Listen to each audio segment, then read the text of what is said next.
Ladies and gentlemen, welcome to Loreweek. I am your host. I do hope everyone is doing as well as they're able to be doing today.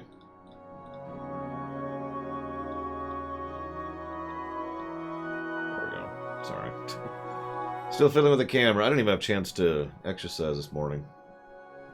Although, of course, it's also funny because, I was doing my taxes and I thought, oh, I'll totally have time to finish my taxes this morning. No. Did not have time. Almost. Almost finished my taxes. Thank you, Ice Tray. As always, appreciate, and I've put that towards Stardew Valley. Oh my gosh, so, where to begin? Who even pays taxes? I mean, I pay taxes every 3 months, but I meant my yearly taxes. The big ones. The ones where I owe every year, because that's how that works.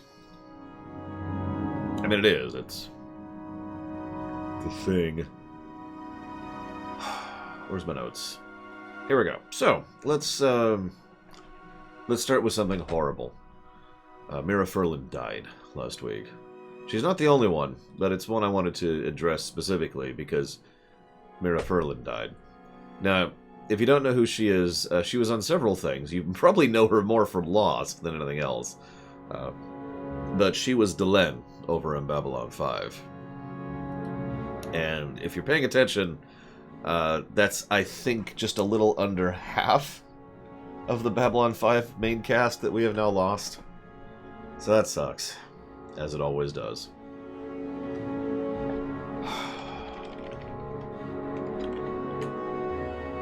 Yay. Who else died this week? Larry King died, and there was a footballer who died, and I don't remember who else.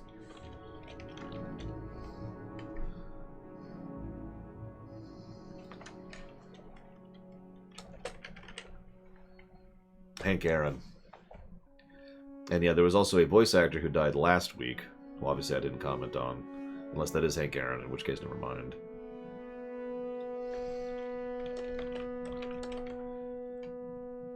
Nope. Hank Aaron is the baseball player. That's what I thought.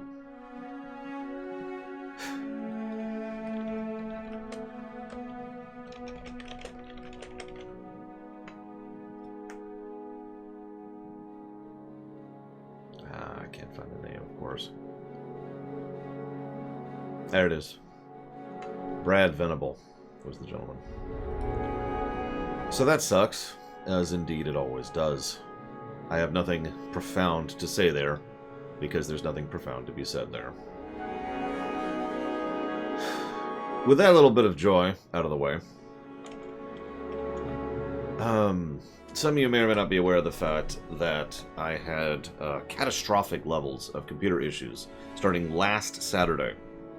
I had finished the rumination on Heroes of Might and Magic 5, set it up to render, went to get some groceries, came back, and my computer was off, which was a little confusing. Now, I'd been having computer issues for a couple weeks at that point. They were all bad, but none of my attempts to troubleshoot had resulted in anything. Because it was one of those wonderful computer issues where there's no trace of the issue. There's no event code, event ID to track, so there's nothing to grab there, other than the computer restarted, and there was no blue screen when it actually happened when I was sitting present. So there's no code to grab.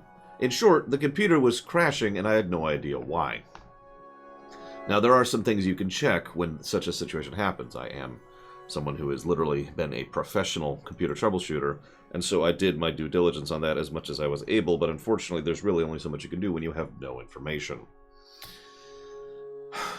So anyways, I fired it up again, got the rumination rendered again, actually finished rendering this time, uploaded it, and was in the middle of doing the website update post thing I do at the end of any given rumination, when the computer crashed again, while I was in the middle of starting work on the animations I was going to work on. I was really looking forward to that, because I like doing those animations, and it's something I'm going to be pushing with regards to the show going forwards, is stretching out time to work on those animations in my copious spare time. So I was like, okay, cool. Start working on the animations.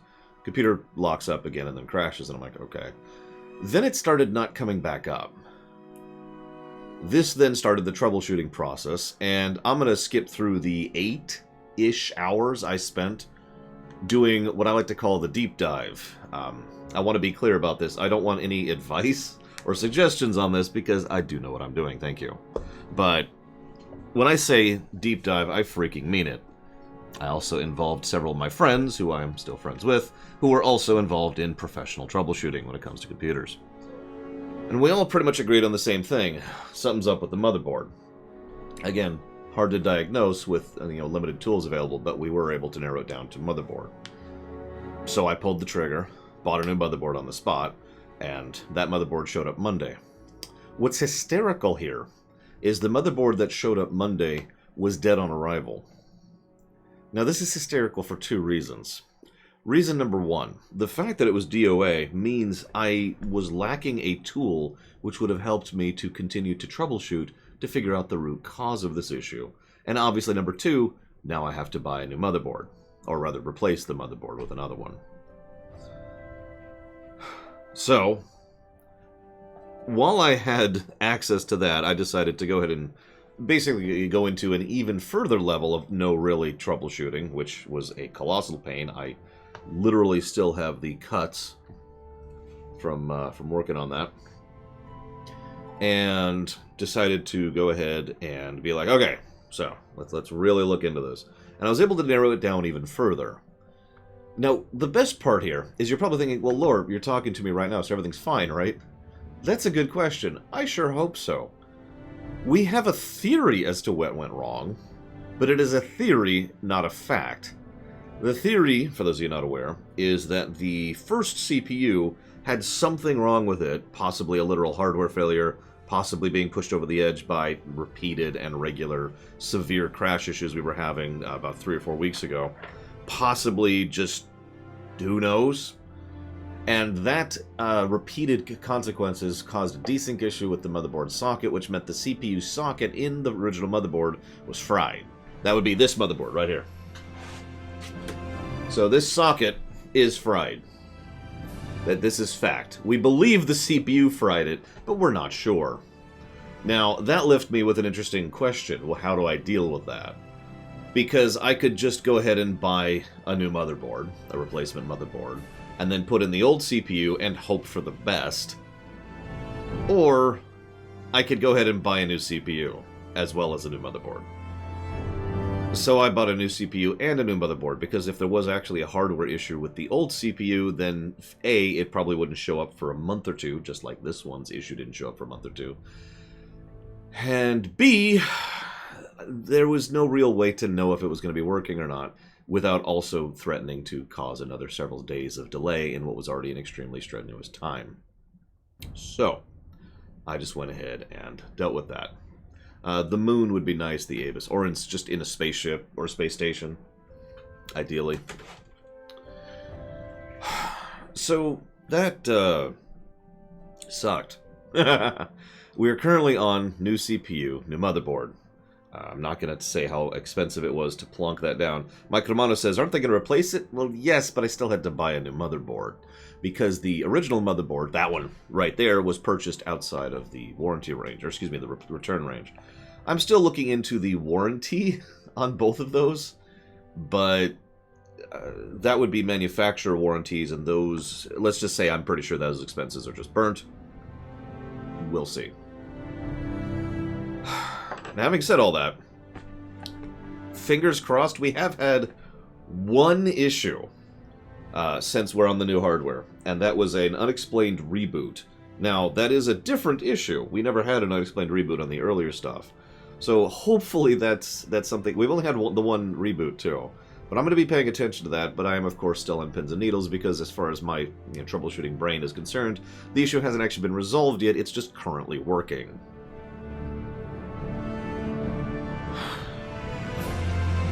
Yes, I have, Larian. It's possible it's just Windows 10. That is actually a feasibility. Especially, again, since it's a reboot, not a shutdown. So, I wanted to share one other thing just really quick there, because, and I don't mean this to be harsh, but I wanted to try and explain this. I want you to imagine for a moment that you are restricted from doing your job for 6 days, okay? Not a big deal, right? Most people aren't that attached to their job, so that's whatever. It is worth noting you're not really getting paid during those 6 days, but whatever, right? You get 6 days off, right? Now, put yourself in that headspace. You're no longer working for 6 days. Now, I want you to imagine that whatever it is you want to do, you can't. If you want to go and, you know, go to a bar or head out to the movies or hang out with your friends, whatever it is that you would like to do is disallowed from you. Because that's what those 6 days were like for me. I know this is kind of a first world problems kind of a thing, but this was such a uniquely screwed up situation. And this was exceptionally unpleasant to go through. Not because I couldn't work, but because I couldn't do anything. Like, I could sit at home and read. And if I'm being completely honest... yeah, I mean, I'm sure some of you do understand, because I didn't have my PC. Now, I did have the old PC. There are, however, issues which, if you'll forgive me for not going into, which prevented me from doing most of the stuff with my old PC. So while I did have my old PC, it's still sitting here just in case, semi-hooked up, I couldn't really do anything on it. You know? I did have my Switch. So I did... you ever heard of Cat Quest? Because I picked that up and beat it. Just to smash through the 100%ed it, actually. Did all the dungeons, got all the gear, etc. Did the extra Christmas quest, you know. Now, it's doubly funny. This is actually kind of funny if you think about it. I actually thought about just going and hanging out with my sister and my niece, right? Well, problem is that wasn't allowed either because she's currently having her own issues which prevent her from, you know, accepting help or accepting visitors right now because of health issues and other related issues. So that was off the board too.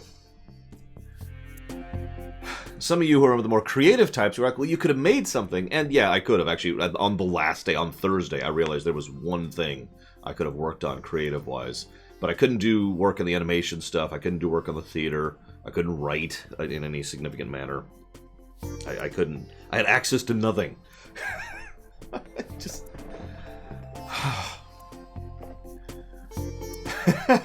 So in case any of you are wondering why I was particularly wigged out last Sunday to the point where I couldn't even stream, even though I probably could have brute forced a streaming situation and actually done, you know, the MLP streaminations and the Star Trek rewrite, the fact of the matter was my brain was just so strained and gone that I couldn't deal with anything.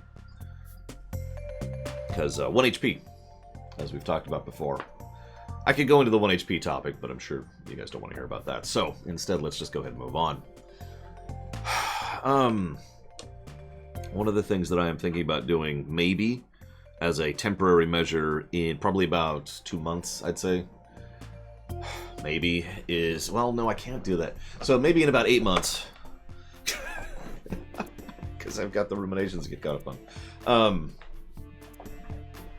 Cutting back to 6-hour work weeks instead of 10-hour work weeks, and seeing if that kind of works for the streaming schedule. Fingers crossed, maybe? I don't know. It's something I've been considering, but the problem is every time I think about it, I can't think of any good reason to do that, and I'm also currently running behind because I just lost 6 days of my life. So, that sucks. Right now, we absolutely are not going to do that because we're still in the big block, the long block, and we have many very large games to get through, so that's a thing. Immediately after getting through the long block, I've actually been sincerely debating going ahead and shoving forward the Ruminations Floodgate cycle to get that over with and done, and then moving forward after that with, you know, the shorter games that are left on the queue. In fact, the more I'm saying that out loud, the more I think that's exactly what I'm going to do. Yeah, no, let's commit to that. Okay, so here's... changed my mind. First, I want to say thank you, Jeremy, very, very much. I'm having a decent morning. Didn't quite finish my taxes. Didn't have enough time.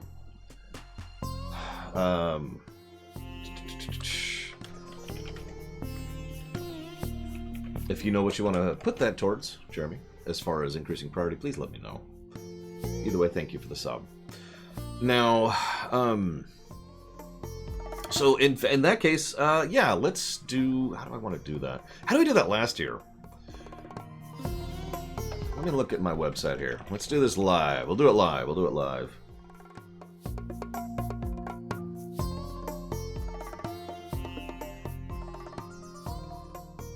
Hello? There we go. Sorry, website's being slow today. Okay, so we're currently going through Pathologic 2, which is going to take at least 3 more days, even though we're doing a double shift today to try and get through more of that. I'm still tempted to do a double shift for the next 2 months to try and make up for the time I lost. The only downside... I mean, I could do that. It sounds like such a stupid complaint, right?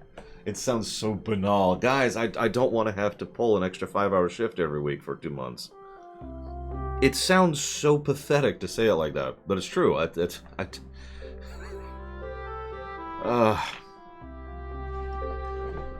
The plus side, because I do have the availability to just order food, right?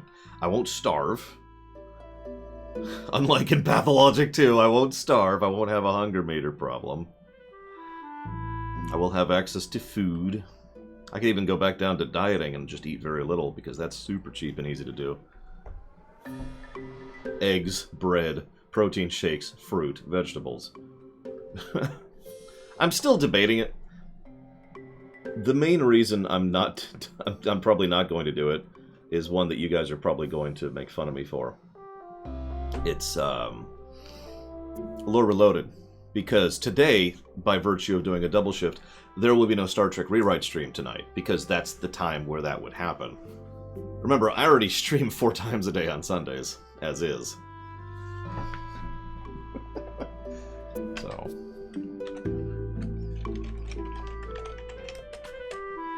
Thank you, Silver Mask, for that sub. If you know where you want that to go, please let me know. But either way, thank you very, very much. So that's the main reason, is that thing. Marvel Ultimate Alliance 1, you got it. So I'm looking at the list. We've got Pathologic 2, Horizon Zero Dawn is going to be like a week stream. DOS 2 is going to be like a week and a half stream. Assassin's Creed Unity is going to be a big stream. Assassin's Creed Syndicate, I have no idea. Then we do the big Nier Automata thing, and I think we'll do that after Nier Automata. So yeah, that sounds like I've been doing. So,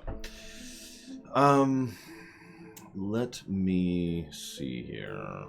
Where do I want to keep track of this?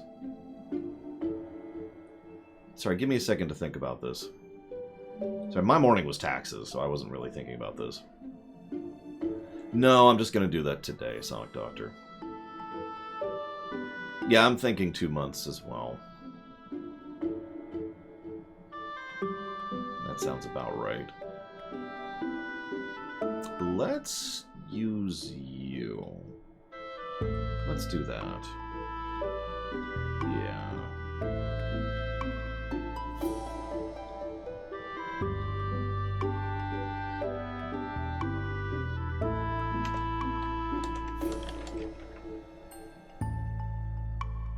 Diversify my hobbies. See, the problem is what I like to do is I like to make stuff, Larian. Those are my hobbies. My hobbies are creative. And, I can't really make stuff without my computer. That's the problem. Alright.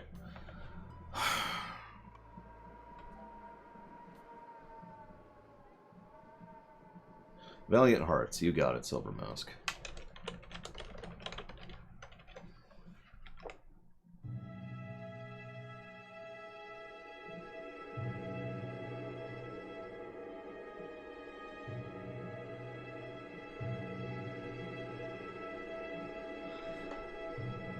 Okay. So we're going to do basically the same general thing we did last year. I will put up a post now on Patreon. So for those of you who support me on Patreon, please, I vastly prefer you go through the Patreon post with regards to dealing with this, okay? It is going to be so much easier to keep track of on the Patreon post. So if you donate to the show via bits or direct donations through PayPal or Streamlabs or through subscriptions, and also Patreon, please, please prefer the Patreon post for responding to this question, okay? And thank you very, very much, Little Billy. Always appreciate. Thank you. I'll put that towards the second Parish video, which I've actually already done some of the prep work for writing in my head.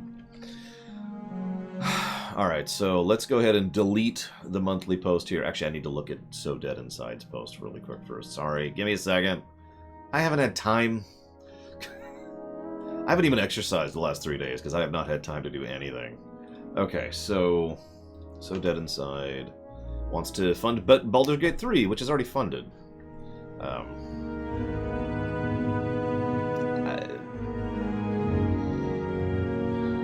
Shoot.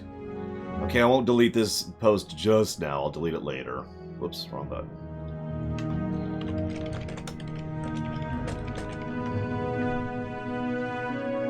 Yeah, where's Baldur's Gate 3? God.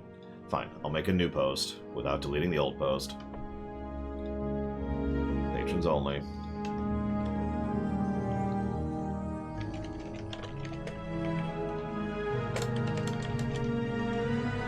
Okay, so let's try to be nice and informative. Please nominate movies. Only movies. Exclamation mark. They're not only moves. Only movies.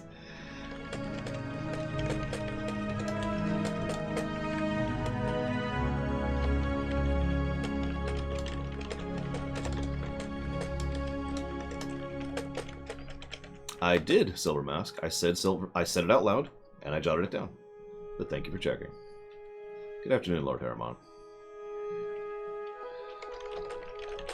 These are only nominations, not the actual vote itself, which will happen at the end of February. There we go. If you have any questions or whatnot, just ask me. There. Please post your nominations in response to this post. And please do not edit your post, as I get no notifications about that. Seriously, don't edit your post on Patreon. Nothing tells me that. So I have no information that you've edited your post, so I can't change it, okay? Just in general, for future knowledge. Also, please nominate the Pixar block, because that would be awesome. There, okay. Publish. So, floodgates are open, as of this very second. Now, the way we're doing this... No, Hazardous, you guys still have to nominate and vote for it. I mean, I guess I could put the Pixar block in the nominations, because that's my nomination, but it will have to be voted for just like anything else. If you are someone who does not support the show via Patreon, but does support the show in some other manner, financially speaking, and it does have to be financial. If you put bits to the show, that doesn't count, sorry. But if you support the show in some financial manner, such as my coat being off, or bits, or subscriptions via Twitch, or direct donations... What about your previous voting? I'm sorry, Dakota. I don't understand your question. Then, so the way we're going to do this is for the next coming month, anytime you donate to the show in some manner that is not Patreon-related... and I'll mention this every time someone donates, including the people who just donated, which includes Ice Tray, Silver Mask, Jeremy B, and Little Billy. You can, as a consequence of having now verified and proven that you are currently putting money into the show, you get a nomination. And I'll just jot that down manually over on the side. Sense make? Those movies are going live this year, Dakota. So I'm not sure what the question is. Those movies have been recorded and done since October. If I die tomorrow from overwork, then you will still get all those movies. In fact, if you go to the website, you'll actually see the exact schedule. Yes, this is for 2022. This is for everything from,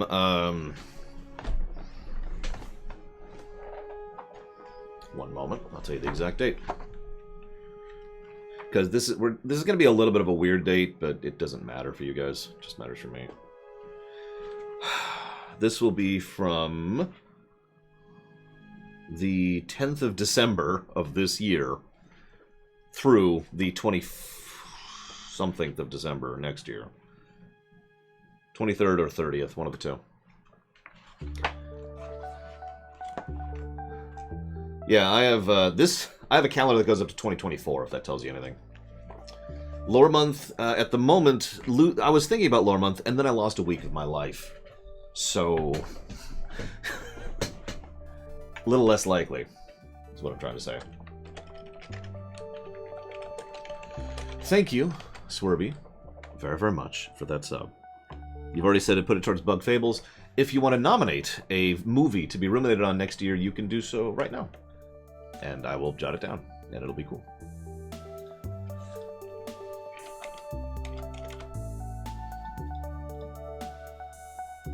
Where's the donations? Here they are. From Zlartek. Thank you very, very much, Zlartek. As always, appreciate that support. Thank you. If you want to put that towards a run, please let me know, and I'll add that to the nominations. Who was that? Zlartek.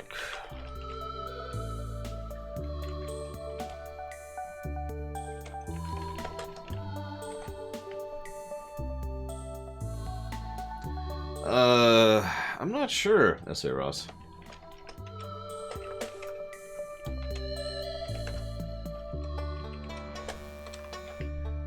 Let's look it up.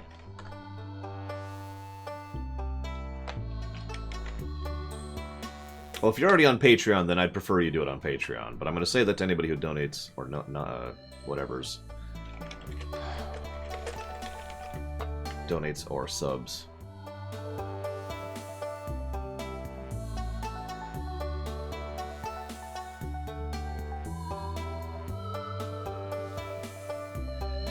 I mean, I do, Sonic Doctor, but I don't know how many others do.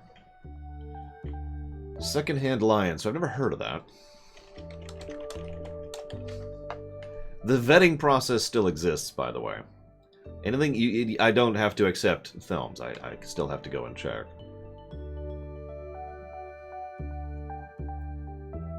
I've never even heard of this film.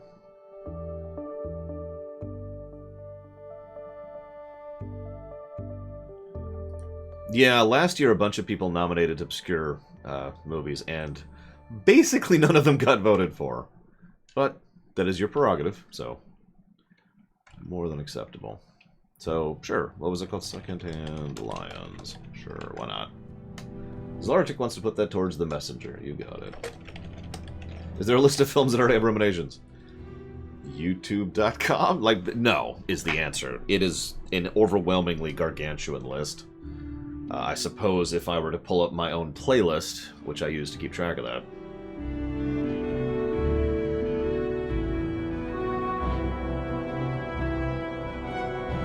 Give me a minute here. It doesn't count just films, though. I have no idea. There's a few hundred. Yes, I did, Colin Palooza. I knew that twist before I even saw the film.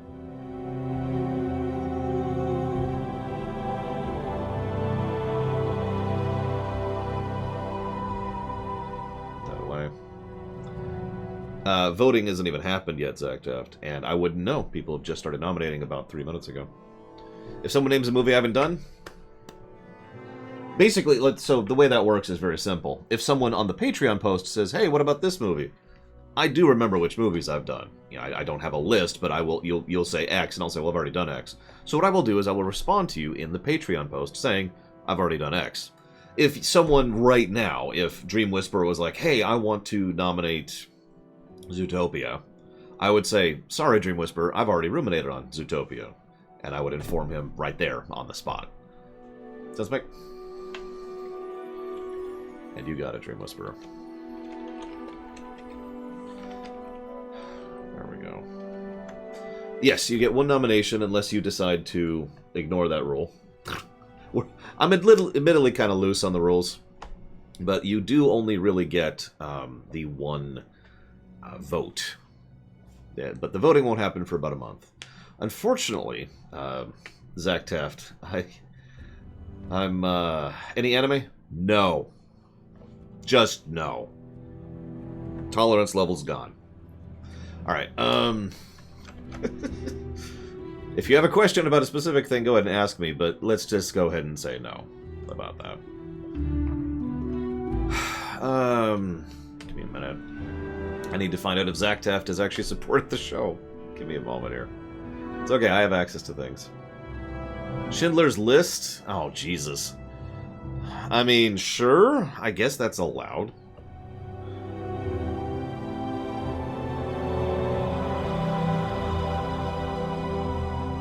Like, I can't think of a reason it wouldn't be other than the fact that it's Schindler's List. Can you give the nomination to someone else?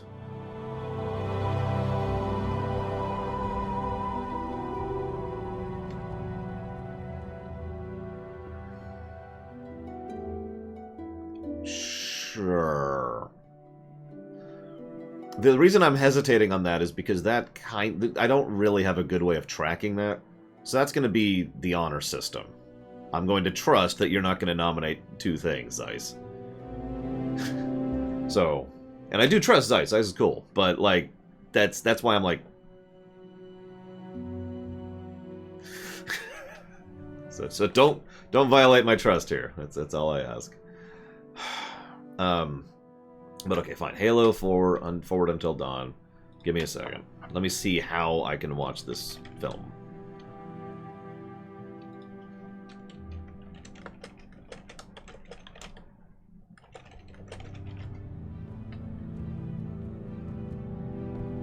Apparently I can buy it on YouTube, if I'm looking at this correctly.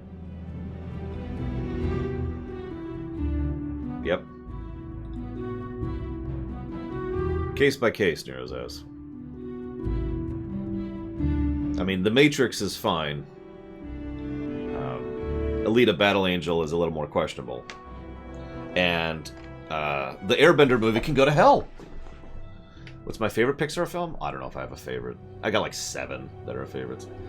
Hey, Dive, they want me to ruminate on you. He says no. So I just got a donation here. Hang on.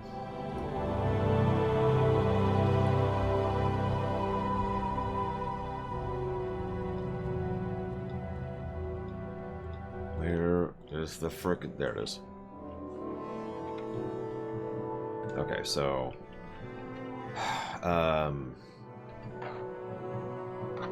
have no idea, Nerzes. I mean, if you really want me to, sure. It's whatever at that point.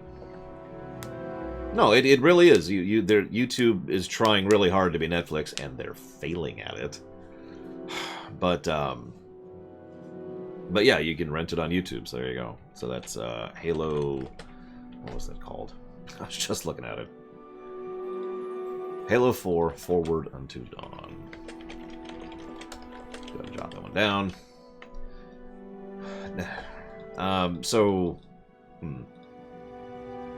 So unfortunately, Gum Gum, I'm not sure if you've put any money towards the show either. So give me a minute. Let me pull the Insights thing back up. I don't know, Dakota. I have no idea. Alright, let's see here.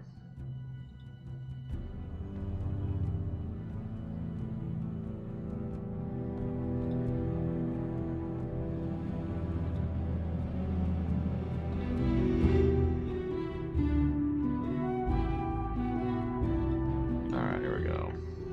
Gum Gum.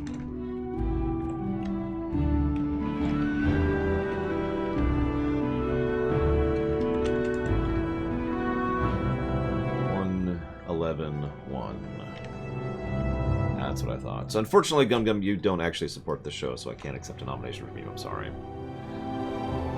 Please don't hate me. You can hate me if you want to. It's okay. I understand. I swear I do actually have news to cover this week. Now, hang on. I got a donation from Lord Harrimont, which I need to check here. For $12.17. No, I have not. Please, you know what? No, veto. Veto on the room. I'm not doing it. No. Just no, guys. I've got more important things to do with my time than watch that. I'm sure it would be very funny for you.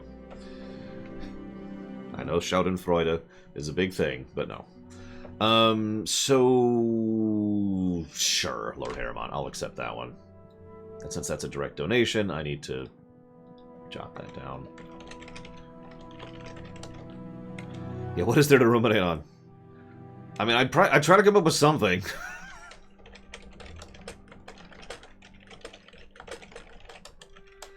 No, Zilok, I have not.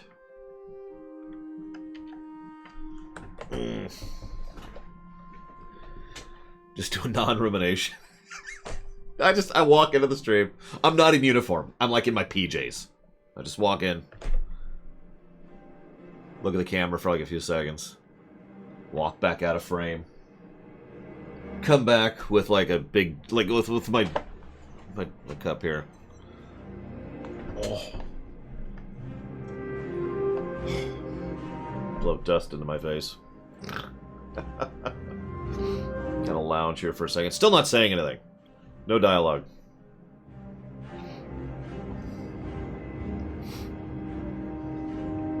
Another swig.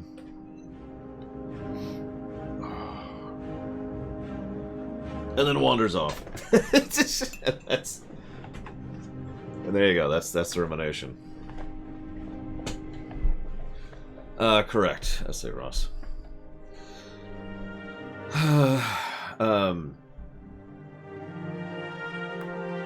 You know, I actually love that idea, Lord Harriman. The problem is there's so much I haven't written yet because time that I couldn't do that yet.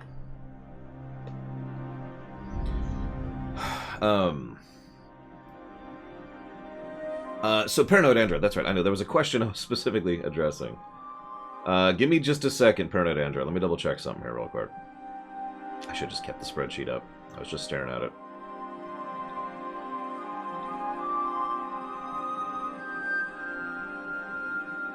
For those of you not aware, we're not at the voting phase. Sorry, I should say this out loud. For those of you who weren't here last year, we will have a completely separate voting phase, which will happen in about a month. It will be super easy, barely an inconvenience. It will cost money and time, but from your guys' perspective, it should be very easy to do. Because what's going to happen is you're going to get a list. I'll tell you how it's going to work. You will get a list of every single movie that's been nominated, however big that list is. And there will be 25 slots that you can pick from that, right? Now, the way it works is you can select those movies, and you can drag and drop them in your priority. So you can vote for one movie, or you can vote for 100. But you do have to select the priority. You know, this is my first pick, this is my second pick, this is my third pick, etc. That's it. That's the system, okay? It is quite user-friendly, quite intuitive. There's a huge amount of complexity that goes on behind the scenes, but as by design, that complexity is not on the voter, it's on the votee. Path of the Righteous. You got it. Thank you for watching my show. Alright, so, where is Paranoid? There you are.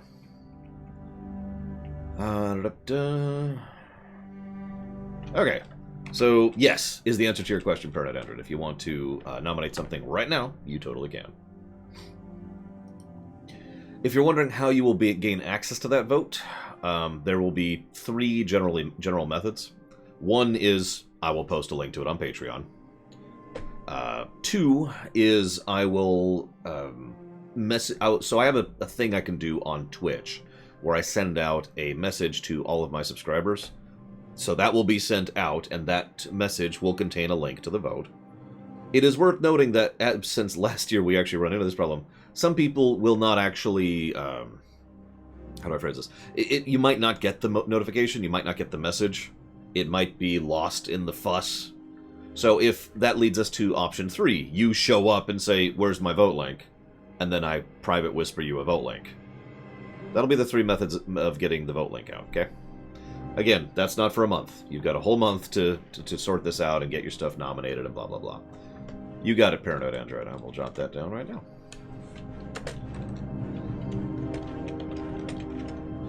Alright. I guess that's it. So yeah, floodgates are open. Woo!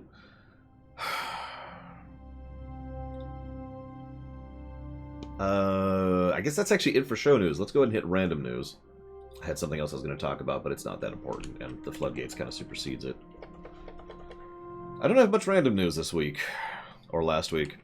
A beta build of Ocarina of Time was found and leaked out there, and I don't actually have much to say about it, but it's really cool if you want to look into it.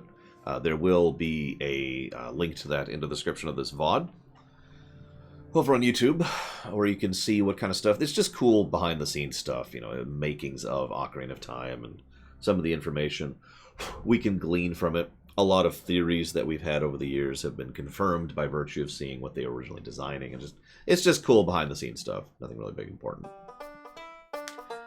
This song is very appropriate for describing what I'm about to talk about next, which is Christopher Nolan. Now, for those of you not aware, Christopher Nolan put out a movie last year called Tenet. Oh, sorry, hang on. To properly do the Tenet thing, I need to do this properly. For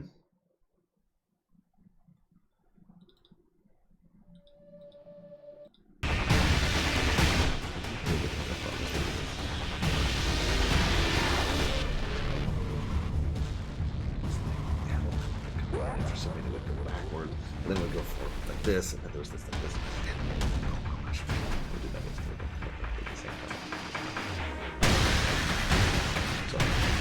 Sorry, that's a joke for those of you who actually saw that film.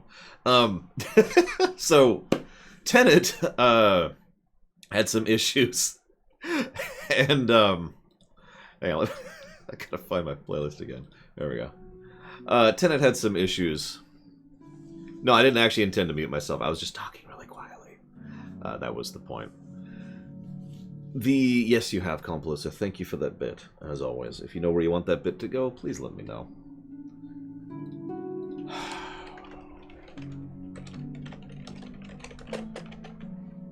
I have never even heard of it, Doncro. So I have no idea. Nolan was not particularly happy with how that film performed. And it didn't go super great. Hang on. You got it, Compalissa. Thank you again. So, whether Tenet's a good movie or not is up to you. But, the film didn't do super well, and the theaters weren't doing super well. Nolan... Thank you, Magistrate. Nolan... he's the kind of person I would absolutely not get along with in real life because he's kind of a dick. He's not a full dick. He's just kind of half dick. Like, he's one of the... He's a film snob. Let's just say that as bluntly as we can. He's someone who is very firmly on the side that digital film is not a real film. And he's that kind of a thing, right? He's got a few opinions of that, which he's been very vocal of. He also is very vocal of the fact that a film needs to be seen in the theater, and you can't enjoy or appreciate a film that is seen at home. Now, I disagree with that. I'm pretty sure, as in literal digital cameras, to quote it, there's two types of cameras that they use in Hollywood. One is a fully digital film, which has this giant cable which leads over to the machine that's pulling it, and the other is, you know, your typical reel. Anyways, yeah, I think he's full of crap. Like I said, he's not someone I would get along with, as I already mentioned. The man has talent, and he certainly does some good things. The Advent Children rumination will go live later this year, Venters. So I suppose the answer to that is yes. But having said all that, he certainly does some quality work in several perspectives, and it's not like I completely disagree with him. I just think he's a film snob. But yeah, the problem is the reason this is relevant for right now is he has been blaming Warner Brothers for the fact that Tenet didn't perform very well. Now, whether that's true or not is actually very complicated because this is it was 2020, and this is 2021, right? I'm not off in my years yet. Okay, it was 2020, and he's... I mean, no film really performed that well, at least here in the States, in 2020, because duh. Now, as a consequence of that, though, he is probably going ahead and breaking with Warner Brothers. Now, the reason this is big news is actually three reasons. Number one, Nolan has been working with the Warner Brothers studio for the better part of a decade and a half at this point. Now, that's important for two reasons. Sorry for branching on our important points here. Point number one is most studio filmmakers don't really sit with one filmmaker for that long. And number two, Warner Brothers has given him enormous leniency. Christopher Nolan is one of those film directors who can walk into his studio and basically gets a blank check with Warner Brothers.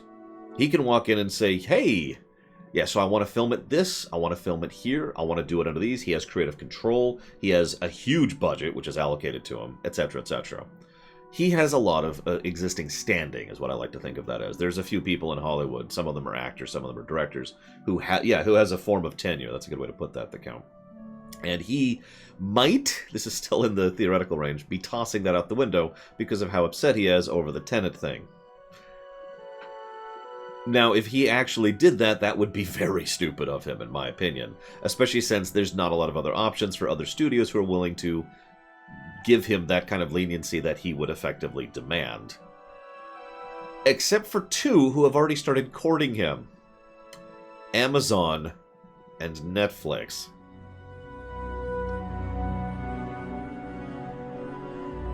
Think about it. Think about it. Now, this is one of those developing stories, so who knows how this is going to turn out. We'll see. Because there's two possibilities here, really. Two broad possibilities. Either Nolan will stick with his guns and be screwed, or he will buckle, either by virtue of going to the digital media that he has been so vocal against, or just sticking with Warner Brothers, and then go back to making films. It's two broad possibilities, but the funny thing is either of them amuse me. Oh, and for the record, I didn't actually care for Tenet that much. It was alright, don't mistake me, but it was, I'll honestly call it an average film. Possibly even below average film, if not for the gimmick. The gimmick is the only thing that salvages that film. However, I will give Nolan this, to prove that I'm not trying to be anti-Nolan here, even though I would disagree with him on a lot of things. The man does and has tried to push things with regards to the actual construction of cinematography itself, of filmmaking, basically. He does try to do things. And Tenet is another example of him trying to do things, right? So... Well, but it had the protagonist, Carol White Noise. Anyways. So that's that situation. We'll see where that ends up. It'll be kind of funny to see where that ends up going. Let's move on to actual news here. Sounds like a JRPG. I mean,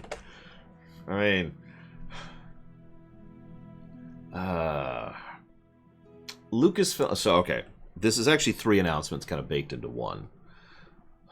Lucasfilm Games has been announced to be a thing. And Venters hates me, apparently.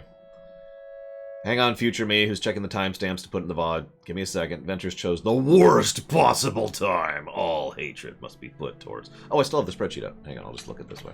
Enter. Your sub went through today at 10 hours ago, apparently. Sure. Why didn't I get a notification of that? Hang on. Let me check the log here. There is no notification of that. Right. Anyways, as I was saying... That's true, Ventures. Lucasfilm Games has been announced to be a thing. I just closed the wrong document. Oh my god. Why did I do that? Why am I so terrible? Thank you, Trafin, very, very much for the sub. As always. Obliged and appreciate. Thank you. And I suppose I'll say thank you as well, Ventures. Even though I don't actually see the notification, but I believe you and trust you, and I did just literally check the spreadsheet, so... I suppose...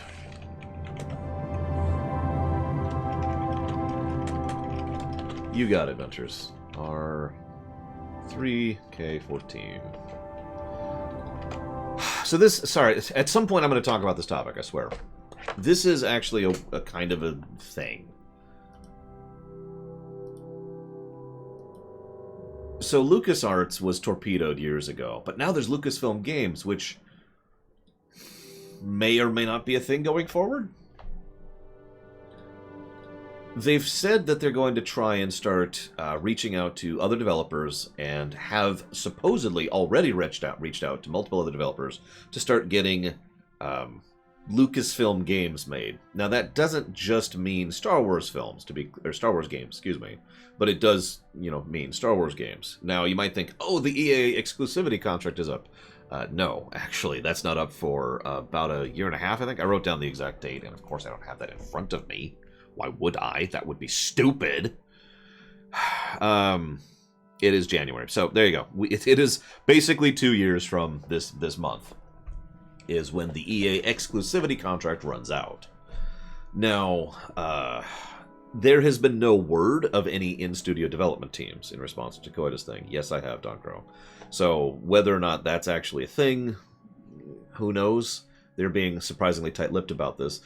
Some people have asked why it is that, the exclusivity contract is still valid and isn't going to end for 2 years when they're already announcing that they're going to start farming it out. So there's two reasons for that. Reason one is the obvious one you could probably figure out on your own. The exclusivity contract, once it runs out, means that people will then be able to release games. And it is actually the smart move to have games in development for when the exclusivity contract ends, so they can go live pretty much immediately afterwards. No dead time, basically. No downtime in between. So, point one. Point two is more important, I think, though. Point two is someone somewhere who makes decisions at Disney has decided that they are not happy with EA's results, game-wise. Now, this is theory. But you don't do an announcement like this unless you're trying to make a point. This doesn't really do much with regards to the viewers or the consumer. They're going to buy the games, whatever. So this is just them trying to specifically flick someone's nose, or to put it into legal terms, or company politics terms, this is someone firing a warning shot off of EA's bow. I'm not sure why exactly, because the EA games have actually been producing money, if not quality. I know there's some exceptions, but the point is that this is strange and indicative that they are announcing this 2 years in advance. This is probably a PR stunt as well, if we're being honest with ourselves, trying to generate hype a little bit ahead of time, as is pretty much normal in the industry right now. But again, this is a attack on EA, I guarantee it.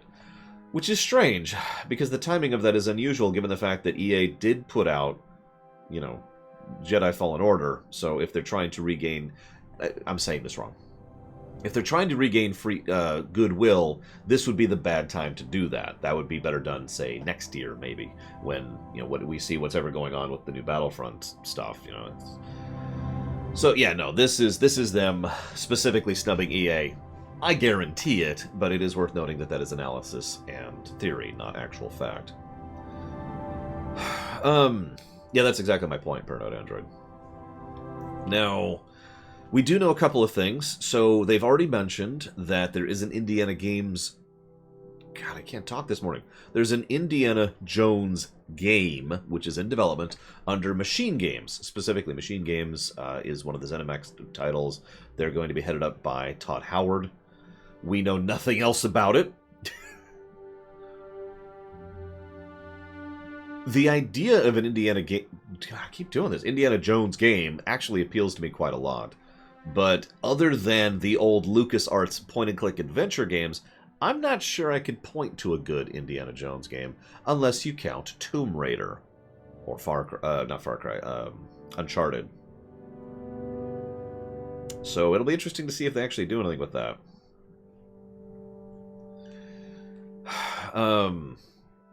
The other one that they've already announced is they're making a Ubisoft Star Wars game.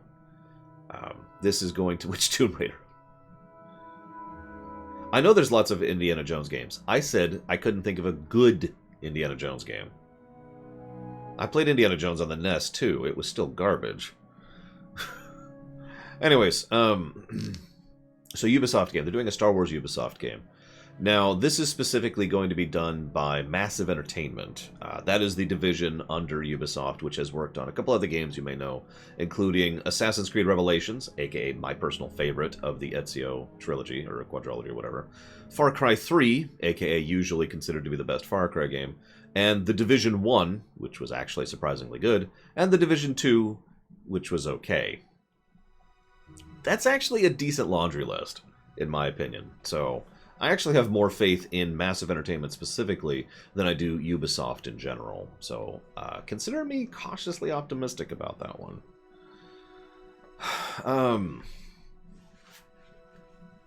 I guess that's kind of it, actually. But again, the thing that really caught my attention, other than the EA snubbing that I already mentioned, is the fact that it sounds, based on the way they phrase it, if you actually read the announcement, which I will, of course, link in the YouTube pod, it sounds like in the announcement that they are going to be doing the Warhammer thing and shotgunning licenses out for lots of different developers to make some games for. And frankly, about freaking time. We actually were talking about this literally last week when we had the whole comparison of we were playing HOM 5, I'm pretty sure. And we're like, how many really great Star Wars games are there, right? You remember that whole discussion? And how many great Star Trek games there are? And we came up with the whole kitchen analogy, which I think actually Gum Gum came up with, but I'm going to keep using that analogy, too. So, frankly, I think this is a good move. Shotgunning it out means we're going to get a lot more games, which means we're going to get a lot of crap games. But there is a higher probability that the percentage chance of one of the massive number of the games that are being made being actually good has gone up. Ergo, I'm with it.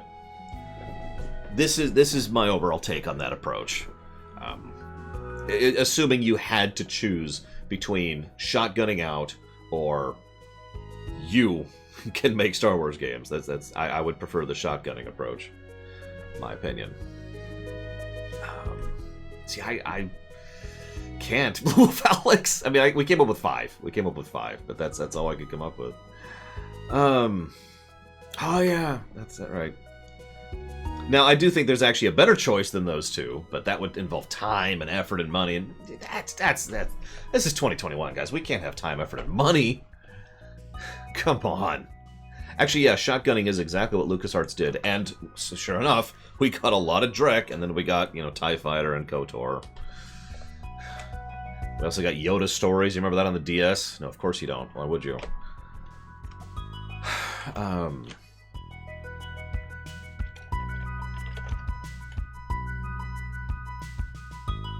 One moment, I need to find something really quick here. There it is. I might be listening the wrong. What was the really terrible DS game? Star Wars DS games. Hang on. No, DS specifically. Here we go. So we've got what? The Force Unleashed?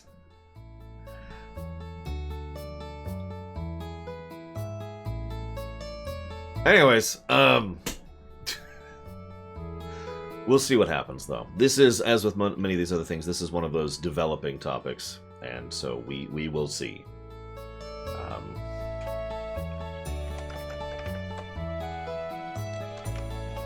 There we go. Oh, decent, I'll give you, Blue Up Alex. But great? I'm guessing you weren't here for that discussion. We had a whole discussion. I'm not going to retread it, sorry. I've already derailed way too much by opening the floodgates today. I apologize, guys. We'll see. I have more faith in the Ubisoft Star Wars game than I do the Indiana Jones ZeniMax game.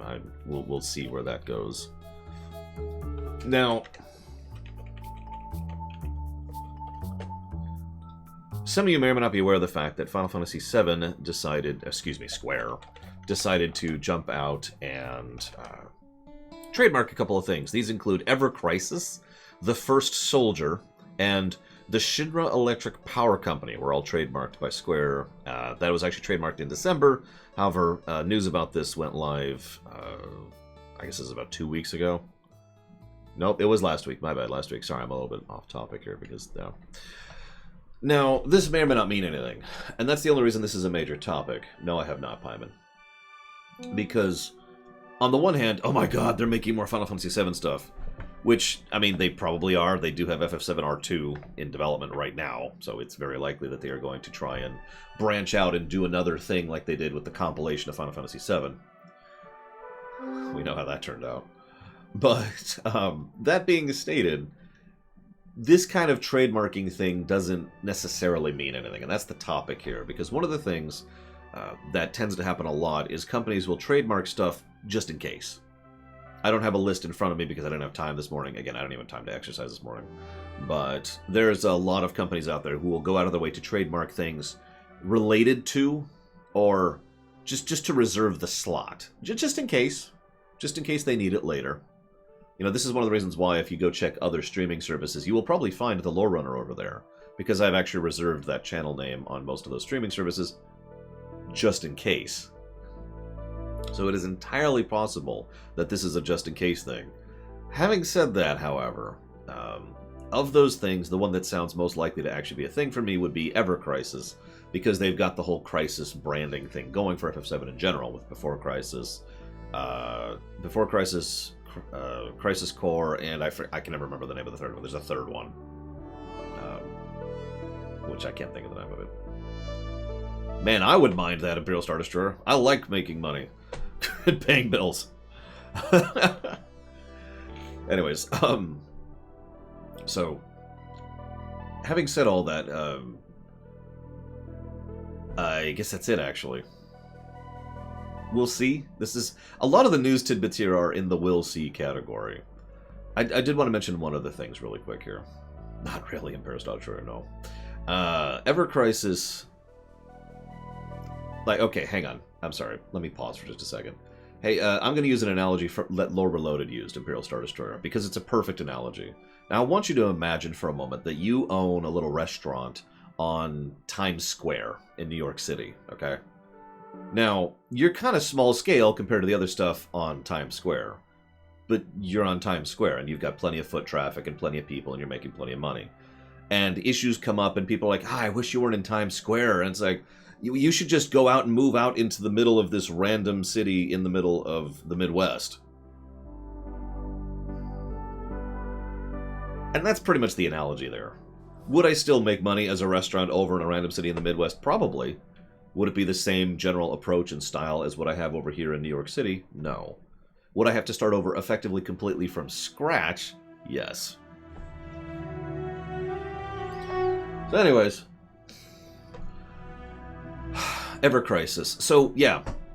One of the other things about the Crisis terminology is that the Crisis thing all tends to focus around the big moment at Nibelheim, as well as, obviously, Meteor. And Zack tends to be very commonly brought up whenever it comes to Crisis stuff, probably at the very least because of Crisis Core. I mean, Zack was even present as a side kind of a thing in Before Crisis, if you remember. The reason I'm bringing that up is because there's no way to talk about this without spoiling FF7R1, so spoilers. Zack's kind of in FF7R1. Kind of. And it's in such a vague way that we have no idea what they're doing or where they're going with it. But if they are going to do something that I suggested at the time might be okay, which is an Elseworlds, having an entirely separate game, which is FF7 but Zack, is actually the kind of thing I'm in favor of, as long as it's a separate game, as long as they do that as a separate thing. At the time, we talked about that being like a side story during FF7R. And the idea would be that, you know, Zack's story would go over here, having split from Cloud's story, and the two would remerge in the finale, and both of them would take on Sephiroth simultaneously. Another way they could do that is to release a completely separate Zack game. That's my theory right now. Hello, Dwalin. It's been a couple months, but thank you. I'm glad you like it. I guess it's actually been about a month and a half at this point. We're getting there. We're getting there. So that's the news about FF7. What's next? Celeste. Okay. This is also kind of a small topic, but it's something I wanted to address, because some people say, Lore, you're dumb and you're stupid. I don't get those as often anymore, though. It's kind of nice. But for those of you who don't say that, you're probably thinking, why is it a big news that a license label has decided to not spend money in order to pay out the royalties to someone whose music they are licensing? That's just normal. And you're right, that is absolutely normal, which is kind of the problem. So for about 2 years, there's a group called Materia Collective, which is a music label, a license label, as I tend to call them. And they have licensed out music from quite a few things: Final Fantasy albums, Kingdom Hearts albums. Celeste is probably where you've heard this from, the Celeste soundtrack. And there are certain individuals, and again, plural, who have all stated that they haven't been getting their money, that they have not been paid for the music that is being licensed. Now, that's bad. They also haven't been paid since July of 2019. That's worse. They have just recently, as of last month, or last week? No, this is one of the 2 weeks ago ones, sorry. As of 2 weeks ago, finally actually reached out and said, hey, where's our frickin' money? Now, what's funny about this is the company, Materia Collective, immediately responded to this. Actually, that's a lie. I'm sorry. It took them 4 days. I'm looking at the timestamps right here. It took them 4 days to respond. So that's not immediately. That's still faster than I would expect. And they said, hey, no, we're sorry. We're sorry. We'll totally pay you off by February. Promise. Some of you, the reason I started with the Lore, you're dumb and you're stupid thing is because some people might think, I've never actually heard this, but some people might think I am exaggerative when I say that music license labels are evil. Are actually scum-sucking gutter trash who rip joy and happiness out of the universe and abuse copywrong and abuse the actual music recorders and the artists and the bands and tries to just... They're scum. They're freaking scum. And I want to stress that none of this is hyperbole. You may or may not notice my tone changed here to stress this point. I am not joking. I'm not being hyperbolic. And this is why I always get pissed off every time this happens, is because they're scum. This is normal. These people have reached out and said, hey, where's our frickin' money? And they made a public stink about it. And then the Materia Collective said, oh yeah, we'll actually go ahead and, you know, give you your money next month. By next month. Don't worry, we'll actually totally do that.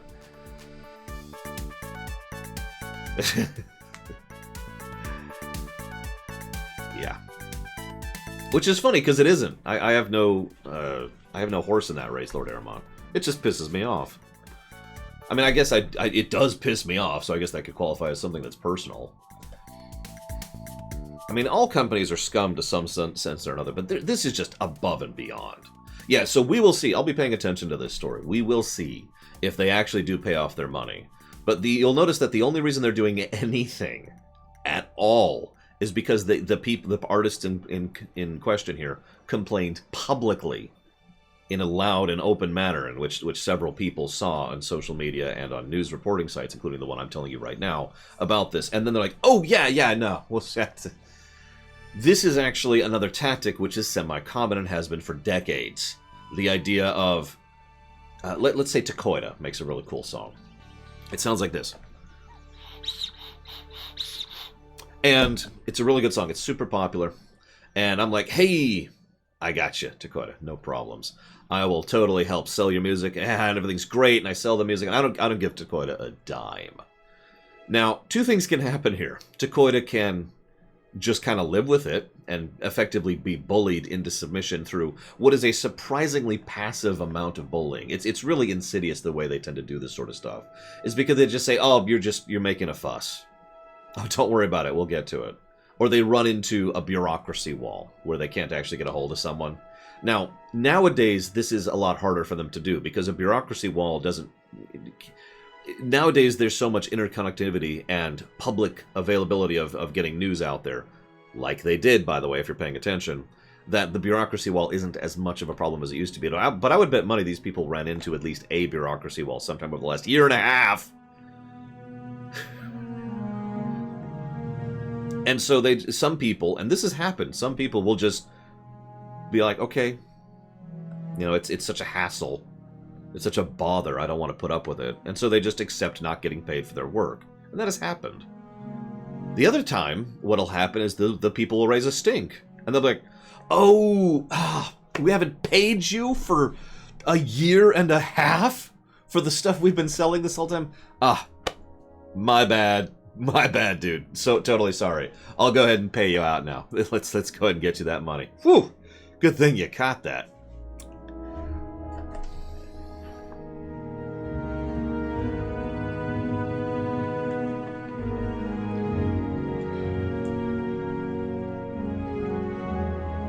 Yeah.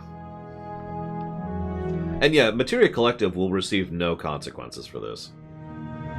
Oh yeah, there's also the lawsuit. Sorry, I should mention, there is the lawsuit route. The lawsuit route is probably, I'd say, the rarest of the things that happens. It does happen. It usually happens when a group of people, you know, a class action thing happens, and they're like, hey. And the company's like, And oftentimes the company fights it, which is hysterical, by the way. The idea that a company will argue that they shouldn't pay the people whose money they quote-unquote bought. That they... That's my brain on go no rad. What?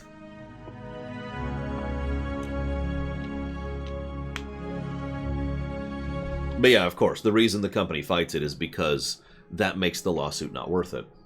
That is actually why companies will do that, by the way. Even if it's an open and shut case, companies have a standard policy of fighting lawsuits because of the fact of what we talked about earlier about the whole, you know, snubbing thing, the kind of passive-aggressive go-away thing, because there is so many, there's so much arduousness and cost and time consumption and aggravation and paperwork that goes through actually going through with a lawsuit, that quite a few people do not want to do that, and rightfully so.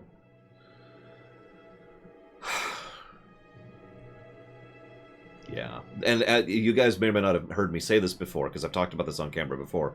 Criminal suits, shortest, 9 months, right? Criminal cases go through very quickly. Civil cases have a pretty big time frame for how long a civil case can go on. Corporate cases can drag on for literally years. As I reported on this just a few weeks ago, there was a corporate suit which went through against Capcom, I believe.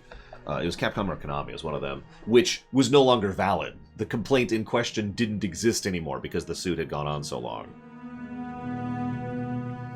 Which is another reason why the lawsuit is the rare option here. And yeah, of course they want to push for a settlement, because if something is settled in court, that can become a part of precedence. Not necessarily, because that's a whole other complication, but that is something that most companies would like to avoid. So, Materia Collective, you're scum. Moving on. Alright, next point. That was the Celeste thing. Let's talk about Blizzard. Sure, little Billy. Let me jot that down right now. I've never actually seen that film. And yeah, that's fair. The Google versus Oracle thing. I mean, that's a bit of a long one, but that is an actual example that really did happen.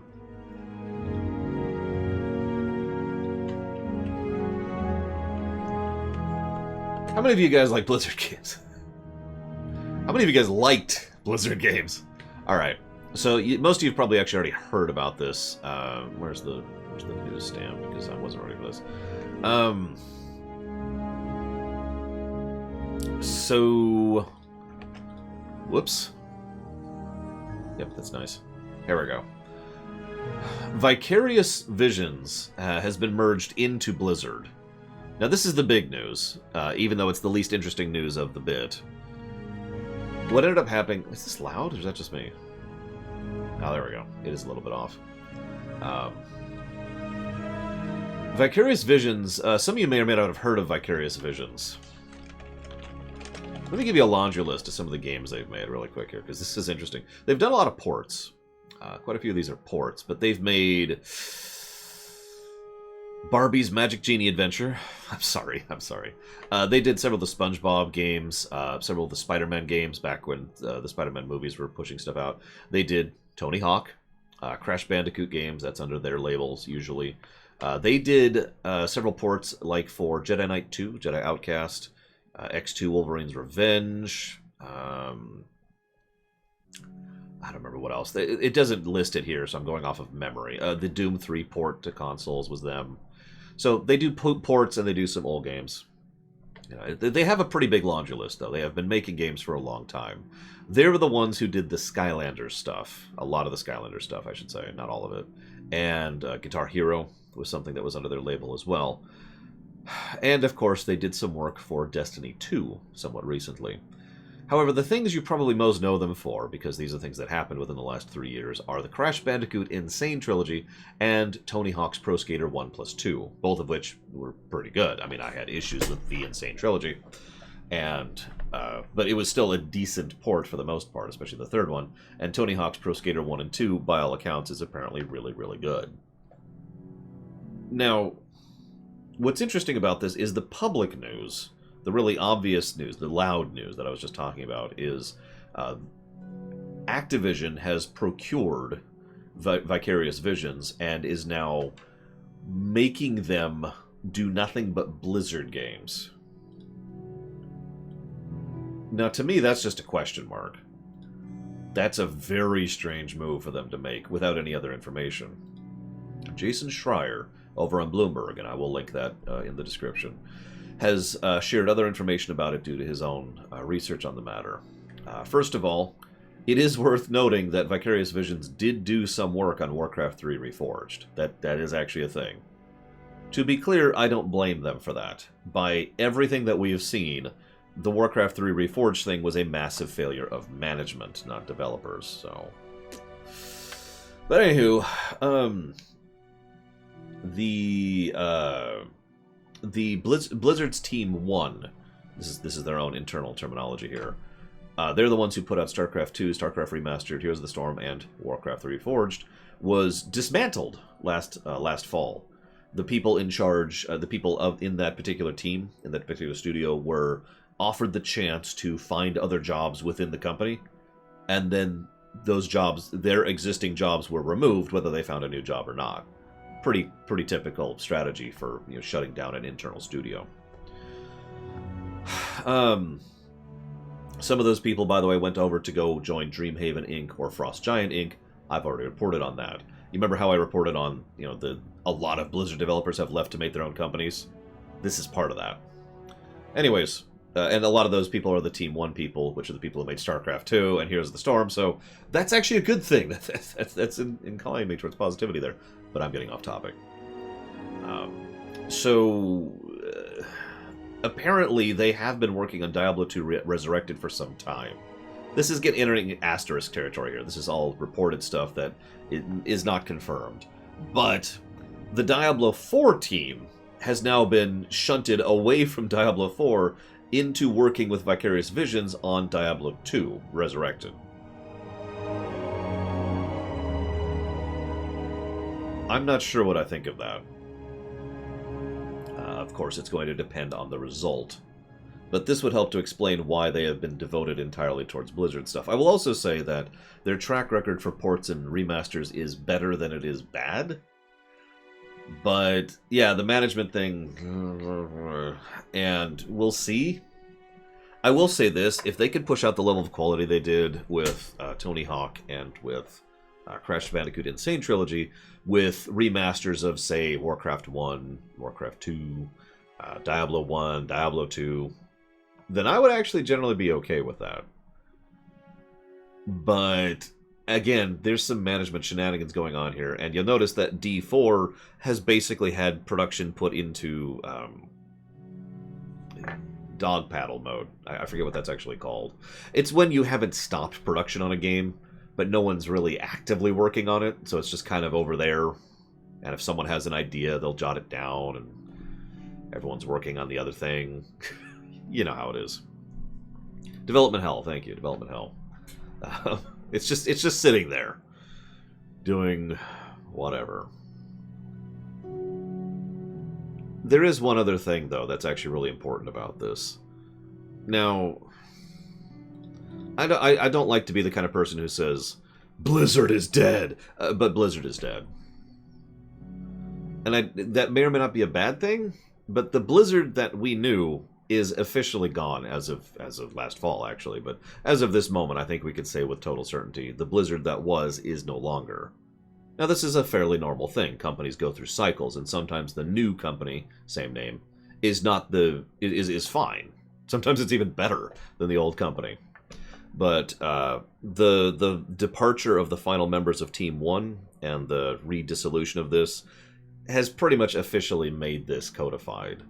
It is also worth noting that this is not the first time that Activision has been trying to seek out additional and increased management oversight over Blizzard. Now, you're probably thinking, duh, but some of you may or may not remember. A few years ago, it's about 5 years ago, I think at this point, it's actually been a little bit, 4 or 5 years ago, Activision was actually quite hands-off when it came to the Blizzard stuff. And that was a stated strategy as well as a practiced strategy. And the Blizzard team was effectively allowed to do, the Blizzard teams, excuse me, the Blizzard management staff was over here, the Activision management staff was over here, and they were both handling their own things. What has been happening over time is the Blizzard management staff has become subordinate to the Activision management staff, which is now dealing with both things like this.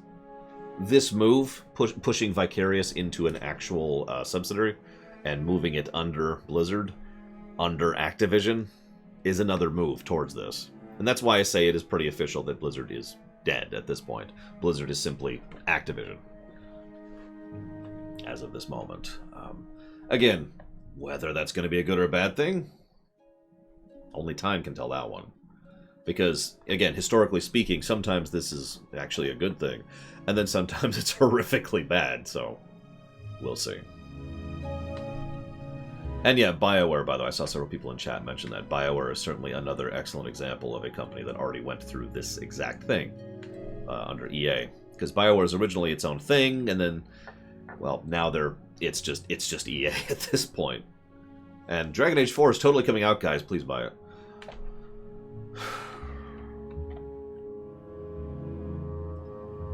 What's really funny, if I could comment on this while I adjust the topic here to the next topic.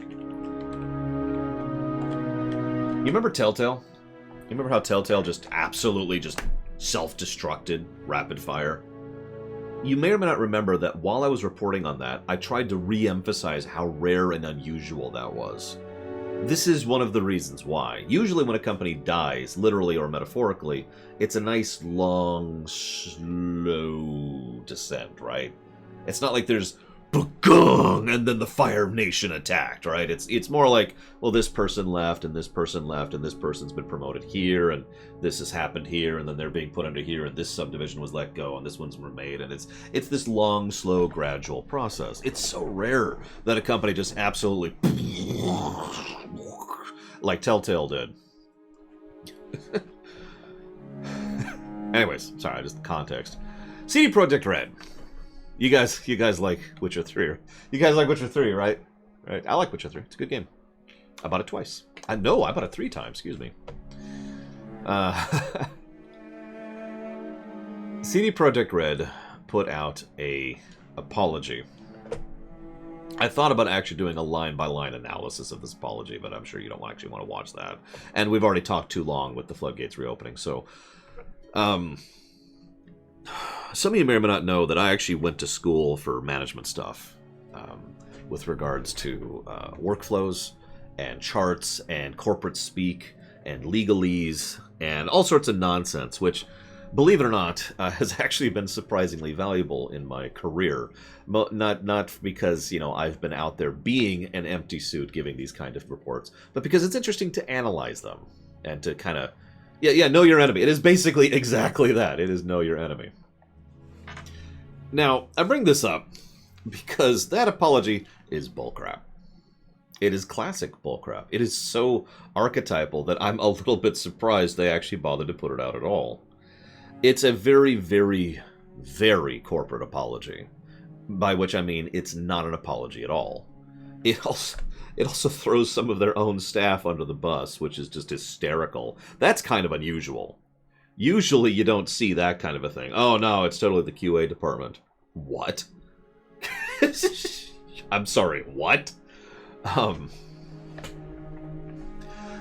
It's just, that's rare. That caught me. That caught me by surprise. I was a little bit like, whoa, you did you really? Okay, that's cool.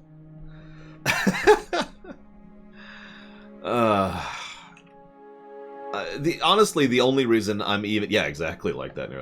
The only reason I'm even commenting on this is because so many people asked me to last week. This is actually 2 weeks ago now, so this is kind of old news.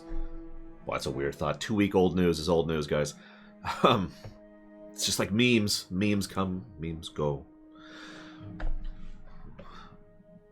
The only reason I'm even commenting on this is because people asked me to. And honestly, I before I had watched it, before I'd actually seen the apology, I was making South Park jokes. Some of you may or may not remember, there's an episode, it's actually a two-parter, I believe, of South Park, where you're, they accidentally open it. Yeah, BP, the oil company, they accidentally open a portal to Cthulhu. And one of the running gags throughout the episodes was, "We're sorry." And then it would have a picture of him. "Sorry. We didn't mean to open a portal into outer space and summon Cthulhu. We're sorry." And I was making that joke, but that was a joke, because I hadn't seen the video yet. Then I saw the video. It is strange how often it is possible to predict reality with sarcasm.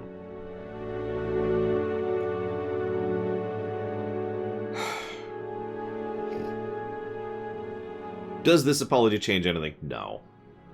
Honestly, it probably shouldn't have even been done. Even from a corporate perspective, even from a money matters perspective, this apology should probably not have been released. I'm not even sure exactly why it is that they bothered, especially considering that they are currently in the middle of 2 class action lawsuits in 2 separate countries. It's okay, those will probably take 5 years to be resolved. Really, Raker Spirit? I mean, I guess that I've seen whatever. Yeah, that's just whatever on that one. That would be funny. Carol Whitehouse just kind of edit together all the corporate apologies. Get some EA ones in there, a couple Activision ones, a couple Ubisoft ones. We're sorry.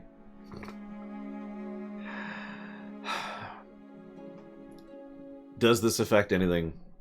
No. They're still going to keep patching the game. There is still a decent chance they will get rid of all of the various problems with the game. There is still a decent chance that the game will end up being, you know, not a flawed masterpiece, but just straight up a masterpiece in the end.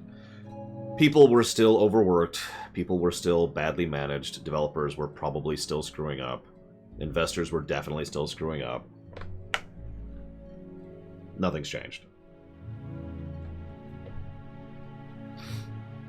We got a new president now, is that something? No, I'm kidding. Let's go ahead and chop off Loreweek.